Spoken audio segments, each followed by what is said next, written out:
Birds of Celtic magic ride, soaring over Erin, bathed in morning light through the ancient stones, and the hawthorn soft bloom, chasing shadows, dispelling the gloom.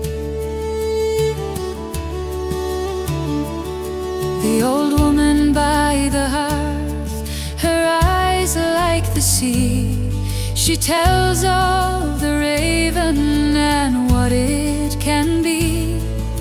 A message from far lands, or a soul taking flight across the deep valleys and into the night. Oh, little wings of wonder, birds of Celtic magic ride, soaring over Erin, bathed in morning light through the ancient stones, and the hawthorn soft bloom, chasing shadows, dispelling the gloom. Have you ever looked out at your garden and thought it could be, well, a bit more alive? You're not alone. Today, we're going to dive into how you can turn any Irish garden, big or small, into this incredible, bustling sanctuary for birds. So let's get right into it. Okay, it all starts with this one big idea. It's about changing how you see your garden. Instead of just a pretty space, something you decorate, you start to reimagine the whole thing as a habitat. It's not just about looks, right? It's about building a little world that actually helps out the nature all around you. And this really shows what we're talking about, doesn't it? On one side, you've got the standard garden. You know the one. It takes a ton of work, and for what? Not much for wildlife. But on the other side, that's our goal. A rich, complex, layered ecosystem that kind of looks after itself and is just buzzing with all sorts of birds. All right, section 1, your garden, a sanctuary. And listen, this isn't some newfangled idea. What we're really doing is tapping into centuries of Irish heritage. We're talking about bringing back those elements, the hedgerows, the special trees, the old stone walls that have always been the heart and soul of Ireland's bird life. So what's the secret sauce? It's actually pretty simple. Native plants. They are the absolute cornerstone because, think about it, they've grown up alongside Irish birds for thousands of years. So when you plant them, you're not just decorating, you're building a whole self-sustaining ecosystem that provides the right food at the right time, and honestly, with way less work for you. Okay, on to section 2, planting for Irish birds. This is where we get our hands dirty. We're starting with the absolute foundation of any great bird garden, the plants themselves. And if you ever think, what difference can one tree make? Well, look at this. A single native oak tree can support over 280 different kinds of invertebrates. That's not just a snack, that's an all-you-can-eat buffet for birds, especially when they've got hungry chicks to feed. Incredible, right? Now, you might be thinking, where do I even start? It can feel a bit overwhelming, but there's a really simple starting point, the sacred trio, Hawthorn, Rowan, and holly.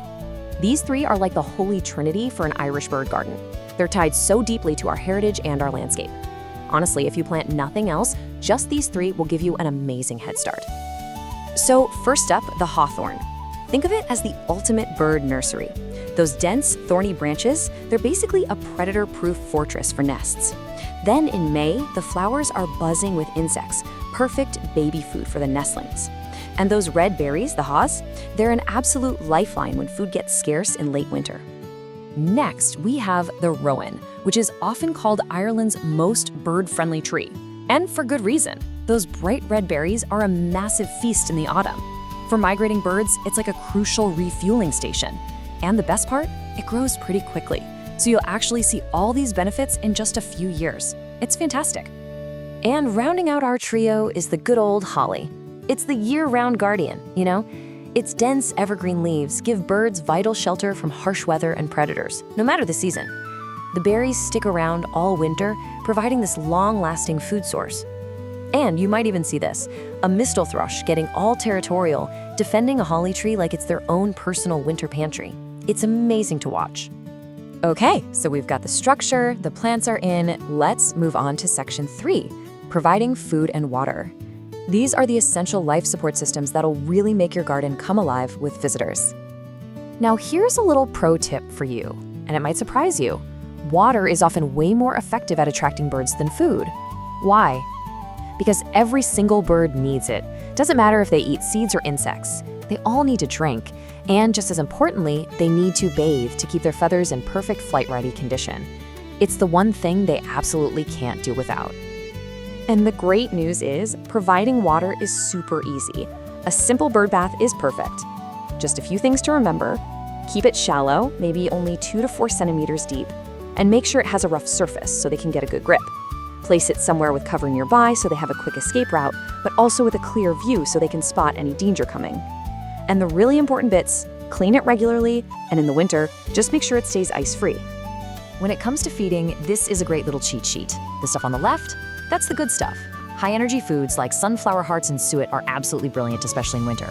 But the list on the right is just as important. These are the things to avoid. Please no bread, it's just junk food for them. And definitely no salt or milk. These things can actually be really harmful. All right, section 4, creating shelter and nests. So we've got food and water covered. Now let's talk about housing. You know, in our modern world, we tend to keep things very neat and tidy. And that actually creates a huge problem for birds trying to find a safe place to nest and raise a family. And this question really gets to the core of it. We take down old trees, we fix up cracks in walls, and without even realizing it, we're getting rid of all the natural nesting spots. It's like an eviction notice for the birds. So, what's the solution? Well, that's where we can step in and make a real difference. Nest boxes are a fantastic solution, but you gotta get the right one for the right bird. It's not one size fits all. See here? An open-fronted box, tucked away low down in some ivy or a hedge, that's perfect for robins and wrens. But a box with a small hole, placed a bit higher up on a tree or a wall, that's exactly what blue tits, coal tits, and great tits are looking for. Now, if there is one single thing you remember about nest boxes, please let it be this. You have to clean them out every autumn, every single year. Why? Because old nests can be full of parasites, and that's a real danger for the next clutch of chicks. It's a simple 5-minute job, but it makes a world of difference for the success of next year's family. And now for my favorite part, section 5, a year of wonder. This is the payoff. After all your work, this is the reward. We're talking about the pure joy of just sitting back and watching this incredible cycle of nature unfold, literally right outside your window. Your garden becomes this living, breathing theater. In the winter, you'll get these amazing visitors from Scandinavia, like field fairs and redwings. Then spring arrives, and the sound of the dawn chorus is just breathtaking. Summer is just a chaotic, joyful flurry of parents feeding their new fledglings. And in autumn, you'll see the thrushes and blackbirds frantically stripping the berries, getting ready for winter. It is a constantly changing, absolutely captivating show. And that really is the heart of it all, isn't it? An Irish bird garden isn't a project you finish. It's a relationship you build. It's something that grows and deepens over time with your attention and care. And trust me, it rewards you in ways you just can't predict. So let's end with this question for you. What's your first step going to be?